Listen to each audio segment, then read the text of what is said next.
I would paint something. I'm not sure yet, quite honestly. You know, I paint landscapes, so more than likely it will be a landscape. And it's weekly. So I've been trying to paint every Wednesday here for a bit now. Wednesday or Thursday it ends up usually being. My family members go out of the house that day, those 2 days, and so it's helpful when they're gone versus when they're home. It's really hard to do things, as most of you know that have family, where they need to be quiet, or you know, I do have another space, but this space works better for me. So let's see, I'm taping down 100% cotton paper to a plexiglass board so that I'm able to move it around. I have my ceramic palette here. I have my paint palette, handmade paints here by Masha. This is by Lisa at Good Press. And I have other stuff you can't see that's not in the frame of the picture, that lots of other paints and palettes and whatnot. I don't have a huge space. I'm working on my kitchen table, so I do not have a luxurious studio or anything crazy like that. It's just an average space with all my stuff, and it's cozy. So I did wet my paper. I'm going to take a mop brush. This is a Polina Bright mop brush, and I'm going to add some ochre. This is often how I start my paintings lately. Add some ochre here, and then I think I'm going to grab some Quin Magenta maybe, and drop it in here with the yellow. So we're getting a yellow orangish color. And then I'm gonna grab a Cobalt Cerulean type blue, mix it over here in my palette, and maybe drop that up in the upper sky section. I will wet my brush now and sort of blend those two together. And starting off with a light base, right? Lighter to darker, and I'm just seeing kind of where this will take me initially. Now I'm gonna go back in, so 3 colors so far. And I'm gonna go back in with my yellow. I want a little more vibrancy here with this yellow. Just gonna add that. Maybe we'll keep it really simple today. So I'm just gonna add the yellow here. We'll let it bleed up into the pink, the Quin Magenta. And there we go, rinse our brush, grab some more pink. And let's drop some more in there so it can do some more fun mixing. And then I'm going to mix my pink in the same blue I used, right? I like to mix the same colors. So I love to mix my colors, and I almost always mix my colors. But I also like to use the colors that we're already using, right? So if you mix your pink and your blue you use, that's, you know, going to be harmonious with what is already happening. So that's why I'm using the same 2 colors, so it doesn't stand out in an obtrusive way. It blends in a nicer way. Oh, sorry, I'm a little stuffy, so if I mouth breathe, which I'm really trying not to do, because that's obnoxious as all heck, just trying to drop in. And this brush is a little too, holds too much water for me, so I'm going to switch to a smaller size round so that I can get these more detailed, that was a little too much, detailed clouds and movement and just, you know, stuff happening down here. So let's just add some more down here. Maybe we dip into this area. I'm going to take some burnt sienna-ish color, maybe darken up my horizon or my yellow area a little bit. Not being dictating anything yet, right? And I'm gonna drop some more yellow down here into my potential foreground-ish area. I think I'll just bring it all the way forward. I'm not painting off a reference or photo or anything. I'm just painting just because I like painting. And I find it challenging just to paint sometimes, just intuitively. That's what intuitively is, just painting from what you kind of are feeling, what your tools are having you do, if that makes any sense whatsoever. I'm gonna try to get some of these excess tools out of the way. I have a few brushes just laying here. I do like to add different levels of cups of my brushes, which ones I'm going to use, which ones I'm not going to use, and so I kind of move them out of the way and try to limit myself.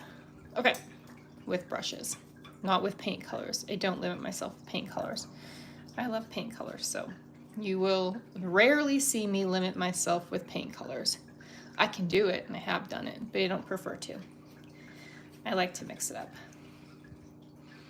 I like lots of color, and I like it to be fun.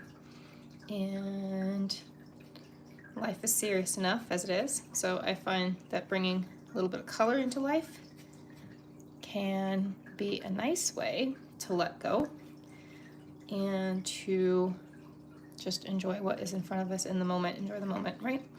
Okay, so this is all I'm doing. I am just brushing some color into there. Dark colors, light colors, letting some of that light stay there, letting it come through, and then we will rinse that brush and maybe get a smaller brush. Let's use a liner of some sort. We'll use this Christy Wright. Thank you, thank you, thank you. Oh, it's been a mellow day. Hope your day is mellow as well. I think that's better than the alternative of crazy. I was just saying that crazy days don't behoove me as much. I know that sometimes they feel very productive, but I'm in the chill mode. I guess maybe because fall's coming upon us pretty soon here. How many more days? We have like a few more days, right, till fall is officially here. Where I am, it feels already kind of fallish. Our heat is gone. gone. It's disappeared completely. All right, I'm just gonna drop in some suggestions of foliage in the back here. Maybe they're trees, maybe they're shrubs. Doesn't matter, right? We'll take some more darker color and maybe just put some suggestions of stuff happening. My day is good, just chilling, working on a drawing. Ooh, what you drawing? I wish I could draw. I know I always say this, I really do. I know I need to practice, but it's hard to, it's hard to practice something when A, you're not good at it, right? And B, when it's kind of challenging. Like, I like perspective drawing, I like architecture and building, but it's very precise, right? And I'm not super precise. I like to be loose. So I'm in this weird spot with wanting to learn to draw, finding something that suits me, right? Rather than just taking like a generic drawing class, because there's lots of those, and there's on Skillshare, and there's some people on YouTube. But I don't know, it hasn't excited me yet. I haven't found something that excites me yet. Okay, so I'm just kind of probably gonna leave it like this for a minute, and I might, should I drop some more color in there? Maybe grab like an orangish, maybe just a few. That's gonna be too watery. You don't want to get introduced too much more water, right? I use a ton of water as it is, but the more water, whoa, did not mean to drop that in there. Well, that's okay. We'll just spread it out a little bit and it'll diffuse. My paper's still pretty darn wet, so anything that I do drop in here is going to kind of diffuse to almost nothing, so it's not a big deal. With watercolor, you can kind of erase, you can fix things.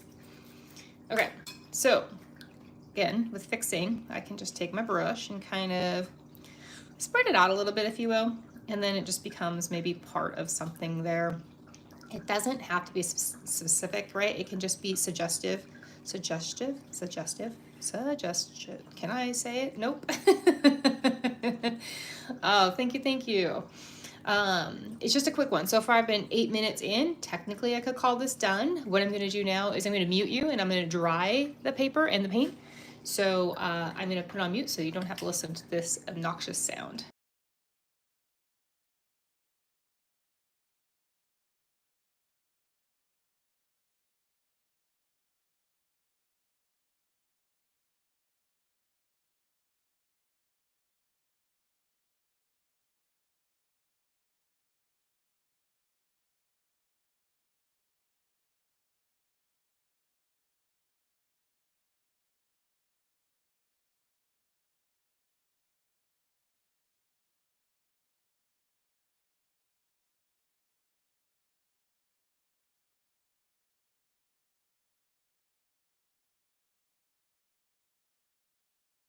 Okay, that was pretty quick dry. I hadn't wet my paper too much.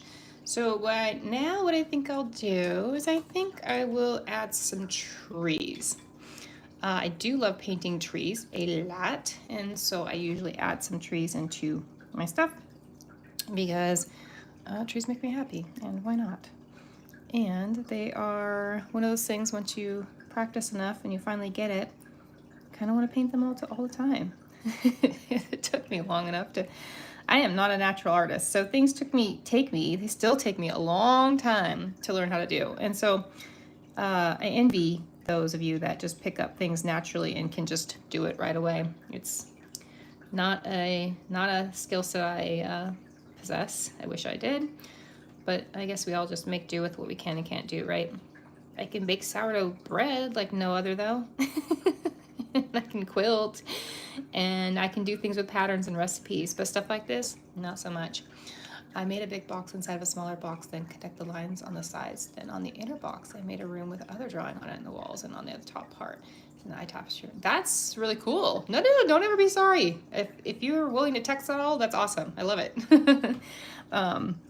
That's impressive. That's really cool. Thank you for sharing that. I love the community aspect of art and things, especially maybe things that I'm not either familiar with, or I just think it opens our everything, and I like that aspect of art a lot, the community and the open-mindedness of the majority of it, and yeah, it makes me happy that we can all kind of bond on something that brings us all joy and is kind of a therapy for us, even if we don't need it or think we need it, or well, we probably all need it, but even if we don't know it's doing that. Oh, you do? Oh, cool. Okay. Is it under the name that you have now, or is it a different name? So let's see, just a few little, I kind of paint a lot of the same things a lot of the times because I, it's a comfort, right? Maybe when you're having a weird slow day or your day's been off or anything like that, coming back and painting or drawing or doing any kind of art or craft or handy thing, I feel is comforting. Like I knit, and I think some people would think knitting is really boring, but it's just one of those comforting things, and you keep your hands busy, and it just feels like you are producing something, right? Out of a ball of yarn, all of the next thing you have this thing that your kids love. So I love creating with my hands and doing, and yeah, always been kind of that way.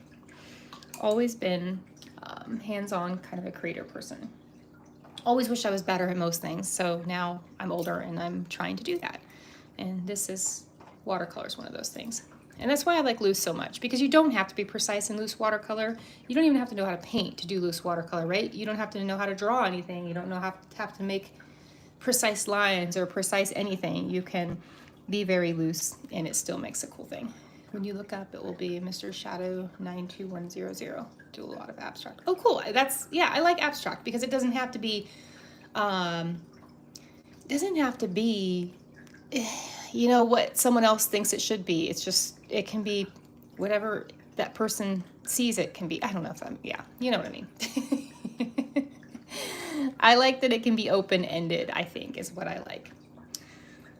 Okay, let's add some birds, and then I think this one will be a short one. I think. Okay, where should we add our birds? Do you have a photo or a video of the box? Leo is asking you, and I'm so silly calling you Mr. Shadow or even Shadow, so I usually don't address anybody unless they have their name in there. What is your name? So I can call you by your name, because Leo is asking, and yeah, that would be really cool to see. And I don't know that you can put you could put a link there, but it won't stay because of the chat. But I think you can add a link. I'm not sure if anybody can click on it. I'm not sure. I'm fairly more new to YouTube. I'm a little more of an Instagram person, only because that's where I found the most found people to be so darn encouraging there. And my birds are not, paint's not wet enough. There we go. Sorry, I usually can't talk when I'm doing the birds. So I want to get them so the brush stroke's so fine. And if I talk, I usually mess up. Okay, here we go, hold on. That was weird, my eye did something, I just saw that bird move.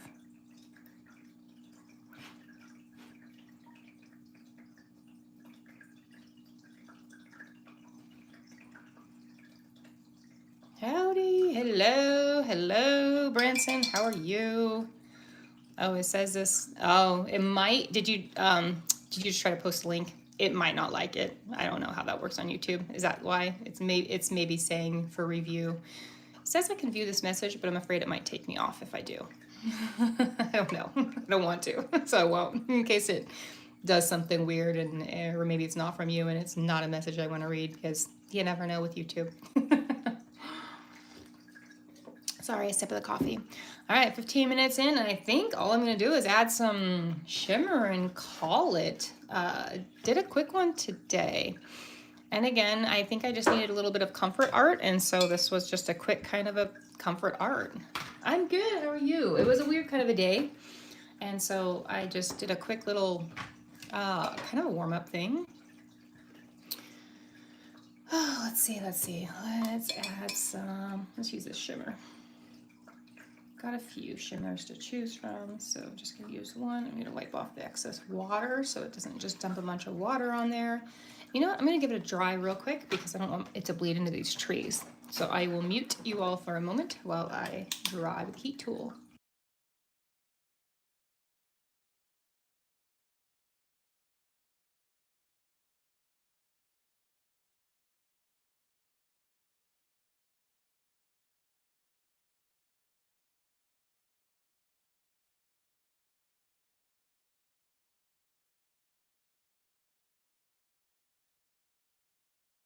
Okay, good enough there.